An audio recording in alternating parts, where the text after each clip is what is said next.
नमस्कार दोस्तों, मेरा नाम रघुवीर सिंह एडवोकेट। मेरे चैनल पर आपका हार्दिक स्वागत है। मैं इस वीडियो के माध्यम से सभी एडवोकेट जो न्यूली इनरोल हुए हैं और अभी जो कमिंग एआईबी ऑल इंडिया बार एग्जाम है उसमें बैठने वाले हैं, उनके लिए बहुत ही महत्वपूर्ण जानकारी दूंगा, जिससे कि वो फर्स्ट अटेम्प्ट में ही पास आउट कर जाएंगे। बेसिकली मैंने इस टॉपिक पर और भी वीडियो बनाई हैं जिनमें डिटेल से समझाया है। आज भी मैं डिटेल से चर्चा करना चाहूँगा और ये वीडियो आपके बहुत ही हेल्पफुल होगी और काम आएगी। रीज़न इसके पीछे ये है कि लास्ट एग्ज़ाम भी मैंने पास किया है और मैं जो चीज़ें मैंने की हैं, जिस तरीके से पास आउट हुआ हूँ मैं फर्स्ट अटेम्प्ट में, वो मैं आपको अपना एक्सपीरियंस दूंगा और ये भी समझाने की कोशिश करूंगा कि जो भी मेरे मित्र, मेरे भाई इस एग्ज़ाम में बैठने वाले हैं, वो सभी एक ही बार में कैसे पास आउट हो सकते हैं। देखिए, सबसे पहले हमें समझने की ज़रूरत है बेसिकली कि ये एग्ज़ाम क्या है, क्योंकि ये बहुत बड़ा कोई इतना बड़ा एग्ज़ाम नहीं है। रीज़न इसके पीछे कुछ भी स्कैम हो सकता है। नए बच्चे आते हैं, वो इनरोल कराते हैं स्टेट में, फिर उसकी फीस, पहले इनरोल की फीस पे करते हैं, उसके बाद ये ऑल इंडिया बार के एग्जाम की फीस पे करते हैं, फिर इसमें बैठने को मिलता है। तो पहली बात तो ये है कि आप फर्स्ट अटेम्प्ट में नहीं कर पाते हैं तो जो भी आपकी फीस है, 3,000 से लेकर 4,000 तक की जो भी फीस है, वो आपके नुकसान हो जाती है। दूसरी बात, बहुत सारे स्टूडेंट जो इसमें बैठेंगे, जो एडवोकेट हैं, उनको कहीं ना कहीं ये लैक ऑफ अंडरस्टैंडिंग है या लैक ऑफ कह सकते हैं एजुकेटेड है कि इसके बिगर पास किए क्या हम प्रैक्टिस नहीं कर सकते हैं।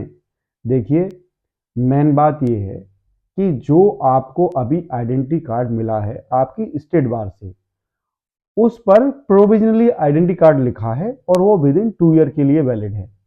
ऐसा नहीं है कि अगर आपने ये 2 साल में क्लियर नहीं किया तो आपको सरेंडर करना पड़ेगा या आप एडवोकेट नहीं कहलाएंगे, क्योंकि आपको सेक्शन 24 ऑफ एडवोकेट एक्ट के अकॉर्डिंगली एडवोकेट के ही रूल में आपको एडमिट कर लिया गया है, आपको एडवोकेट बना दिया गया है स्टेट बार ने। तो आपको ऐसी घबराने वाली बात नहीं है। आपने एलएलबी की या तो आपने 12th के बाद की या फिर ग्रेजुएशन के बाद किया, यानी कि आपने चाहे तो 5 ईयर की या फिर आपने 3 ईयर की। तो जो भी सब्जेक्ट्स आपने पढ़े हैं वही सब्जेक्ट इसमें आने वाले हैं। देखिए, समझदारी की बात तो ये है कि आपने जो भी एग्जाम दिया वो विदाउट बुक दिया, विदाउट बेरेक्ट दिया, और इस एग्जाम को देने वाले हैं आप बुक के साथ, बेरेक्ट के साथ। ये बहुत अच्छी और एक प्लस पॉइंट है सभी एडवोकेट्स के लिए। और आप एक एडवोकेट हैं, अपने आप को एज एन एडवोकेट प्रेजेंट करते हैं, तो आप हेजिटेशन में ना रहें, चिंता में ना रहें कि आप पास नहीं होंगे, क्योंकि आप थोड़ी सी ही मेहनत में, अभी मैं बता दूंगा कि कैसे आप पास हो जाएंगे।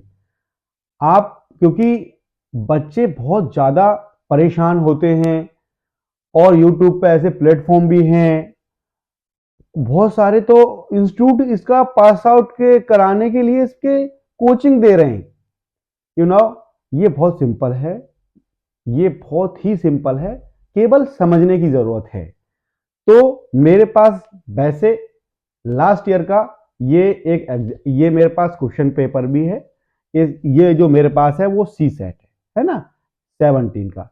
मैं इसकी एक कॉपी सॉल्व पेपर की टिक लगे हुए हैं, मैं आपको डिस्क्रिप्शन में मैं दे दूंगा। दूसरी बात क्या है, मेन बात है कि आपको पहले समझना है कि पेपर का पैटर्न क्या है। देखिए, अगर आप तैयारी कर रहे हैं तो जरूर आपने लास्ट 10 ईयर या 12 ईयर के सॉल्व क्वेश्चन ले रखे होंगे। जाहिर सी बात है कि आपके पास बेरेक्ट भी होंगे जो आपने खरीदे होंगे विदाउट कमेंट, इसमें बताने वाली कोई जरूरत नहीं है, ना ही उसकी नीड है। तो आप उसको पढ़ रहे होंगे या आप पढ़ने वाले होंगे।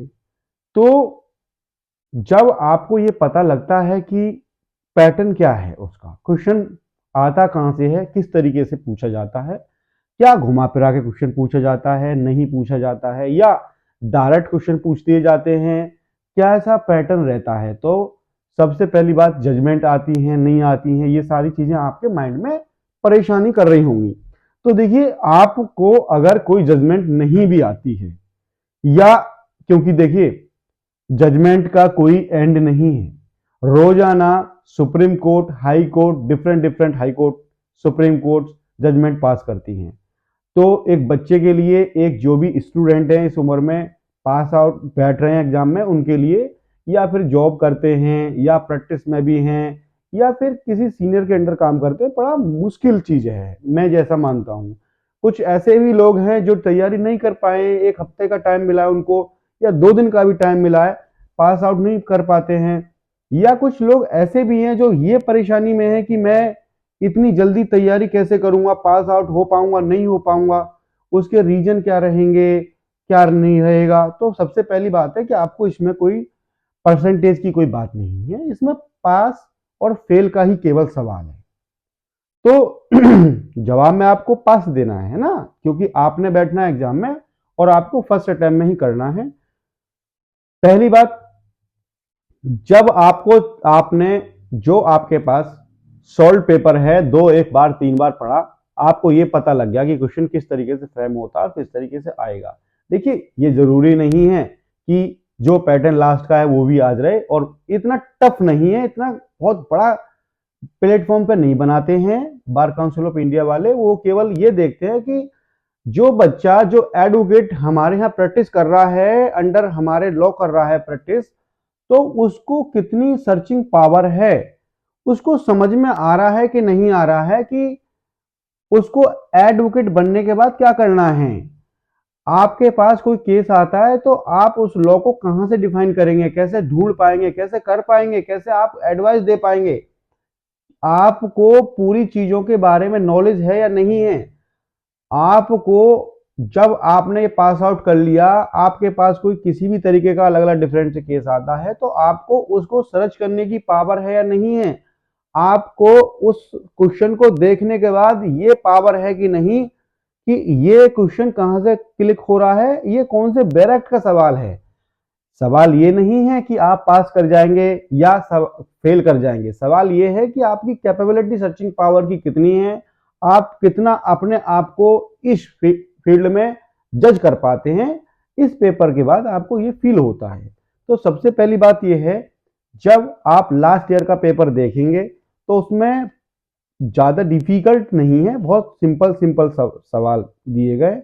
और कुछ सवाल मैं आपको, क्योंकि वीडियो बहुत बड़ी हो जाएगी अगर मैं पूरा क्वेश्चन इसको सॉल्व करता हूं, तो मैं वैसे भी कोई टीचर नहीं हूं, मैं प्रैक्टिसिंग एडवोकेट हूं और अच्छी प्रैक्टिस कर रहा हूं, ऐसी बात नहीं है।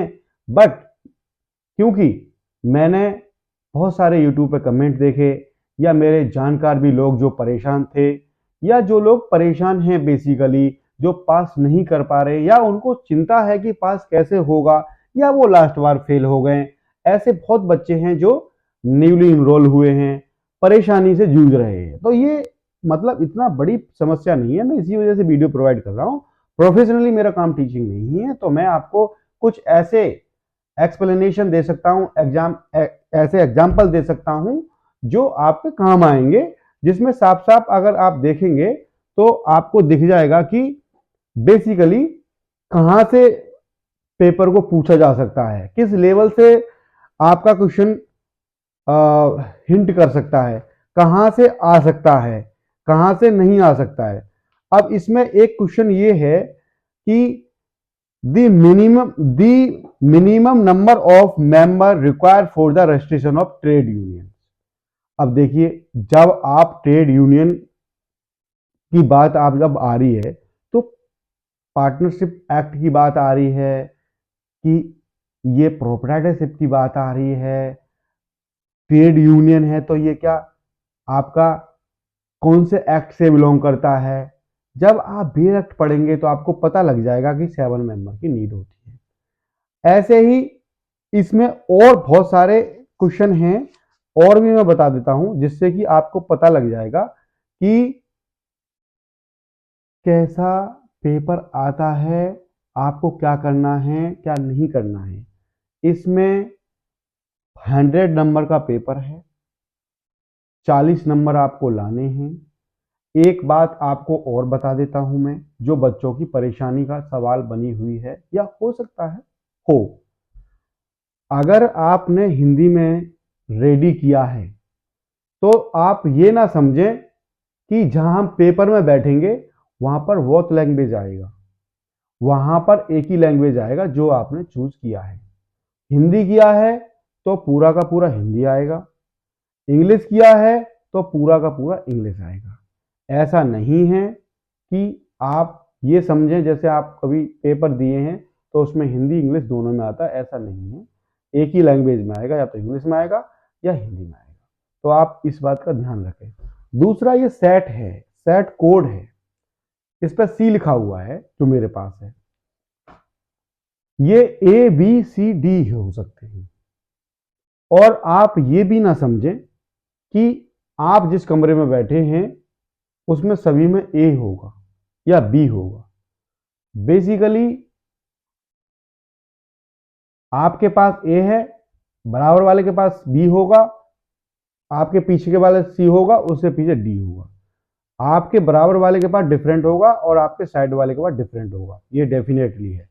तो ये ना समझे कि हम कहीं पूछ के टिक कर लेंगे। तो ये टिक भी अगर आपको करना है, पूछना भी है, तो ये ना देखें कि उनके जो क्वेश्चन है उसमें 30 नंबर, इसमें आपके सी में कुछ और होगा तो डी में कुछ और होगा।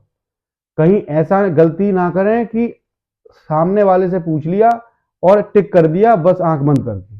तो ये आपको पढ़ना है पहले, पढ़ने के बाद आपको पता लग जाएगा कि ये कहां से, ये वाला जो क्वेश्चन है उनके वाले सेट में जिनसे आप पूछना चाहते हैं वो कहां से बिलोंग कर रहा है और कहां से आ रहा है। तो जब आपको ये पता लग जाएगा कि कहां से आ रहा है कहां से नहीं आ रहा, और ये पता लग जाएगा कि मेरे वाले में जो 10 नंबर क्वेश्चन हैं वो बराबर वाले में कहां से है। ऐसे ही अब इसमें आ रहा है एक क्वेश्चन बहुत बढ़िया जिसे आपको पढ़ा भी होगा और आपने देखा भी होगा। इसमें एक क्वेश्चन है लास्ट ईयर के एग्जाम में। देखिए होगा सबका बराबर, किसी का आगे किसी का पीछे होगा और कुछ नहीं होगा। 100 का मतलब 100 है और कहीं ना कहीं वो 100 क्वेश्चन भी सेम होंगे, वो डिफरेंट के सीक्वेंस में होंगे। ऐसा नहीं है कि वो 500 क्वेश्चनों को 100 इधर बना दिया 100 उधर बना दिया, नहीं। 100 क्वेश्चन को ही जगह जगह डिफ्रेंशिएशन करके, कहीं जिसका 1 है वहां किसी का 99 हो जाएगा, जिसका 99 उसका 96 हो सकता है, ये होगा।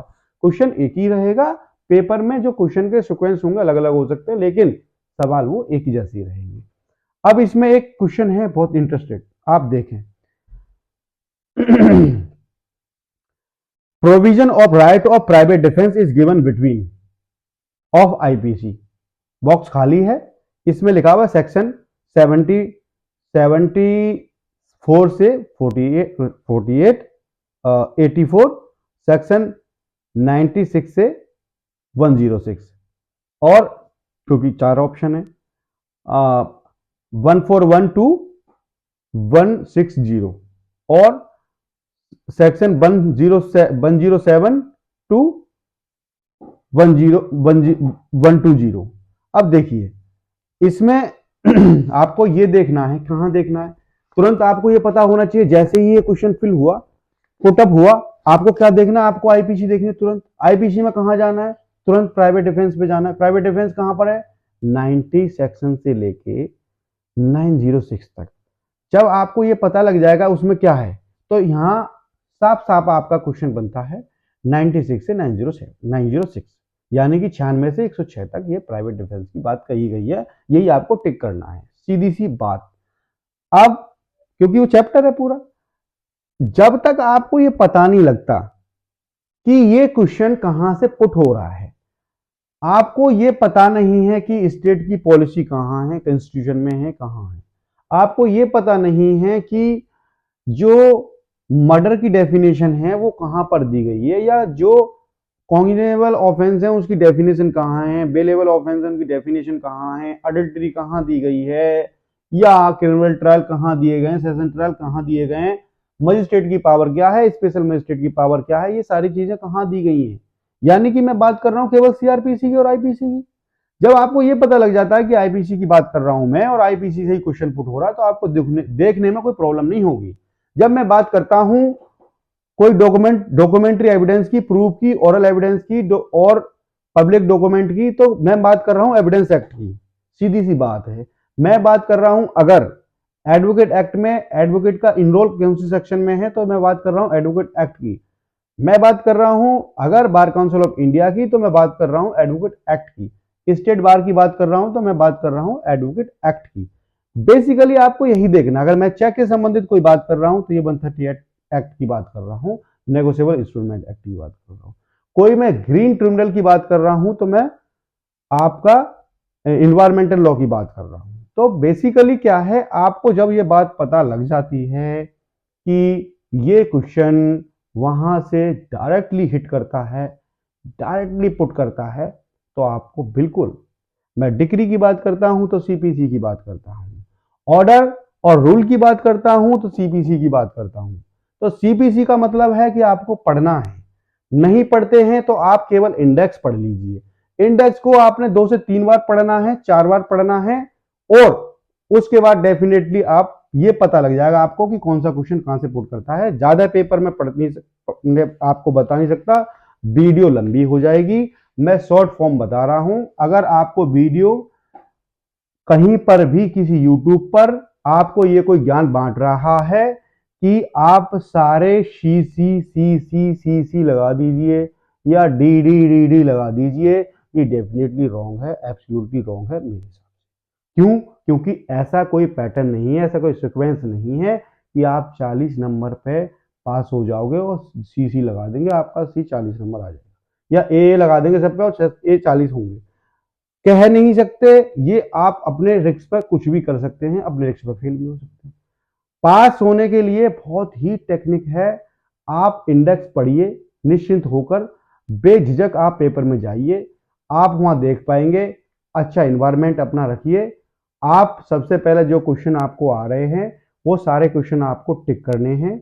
आप सीट भरने से पहले, अपनी आंसर शीट से पहले, अपनी डिटेल भरने से पहले कोई गलती ना करें, उसमें फ्लूड का प्रयोग बिल्कुल ना करें, व्हाइटनर ना लगाएं, अदरवाइज प्रॉब्लम हो सकती है। क्योंकि वो चेकिंग, उसकी पावर चेकिंग की जो प्रक्रिया है वो अलग तरीके से है, प्रॉब्लम हो सकती है। रिजल्ट लास्ट टाइम बच्चों के रिजल्ट रोक लिए गए थे।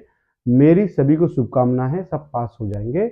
बस आपको केवल समय नहीं है तो इंडेक्स देख लें, पढ़ लें, ये पता लगा लें लास्ट ईयर के पेपर पढ़ने के बाद कि कौन सा क्वेश्चन कैसे पुट हो रहा है और कौन से बेरेक्ट से मैच कर रहा है, बस। और कुछ नहीं है, बहुत बड़ा हुआ नहीं है, परेशान ना हो। मैं भी पास हूं, आप भी पास होंगे।